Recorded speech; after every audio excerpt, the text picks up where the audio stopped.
पुढची बातमी. कृषी मंत्री माणिकराव कोकाटे यांच्या नाशिक जिल्ह्यामध्ये एक मोठा युरिया घोटाळा समोर आल्यामुळे खळबळ माजली आहे. केंद्र शासनानं अनुदानित शेती उपयोगी नीम कोटेड युरियाचा गैरवापर होत असल्याचा आरोप केला. शेतीसाठीच्या युरियाचा वापर थेट औद्योगिक कारणास्तव वापरला जात असल्याचं समोर आलं.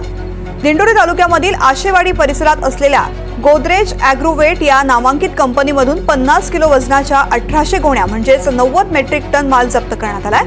विशेष म्हणजे थेट दिल्लीच्या रसायन आणि खत मंत्रालयाच्या पथकानं गेल्या आठवड्यामध्ये हा छापा टाकला असून ही कारवाई अत्यंत गुप्त ठेवण्यात आली होती.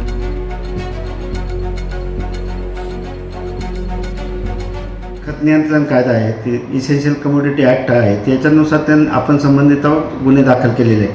त्यांच्या बिलांवरून असं एक निदर्शनास आलं का ग्लोबल केमिकल कंपनी सेवा नगर, नंतर गाझियाबाद आणि जेते कंपनी कोलकाता यांनी तो युरिया सप्लाय केल्याचं त्या बिलांवरून लक्षात आलेलं आहे. आपण तिथले जे मॅनेजर आहेत, कंपनीचे चालक आहेत आणि संबंधित जे सप्लायर आहे यांच्यावरती आपण जे खत नियंत्रण कायदा आहे, इसेन्शियल कमोडिटी ॲक्ट आहे, याच्यानुसार आपण त्यांच्यावरती गुन्हे दाखल केलेले आहेत.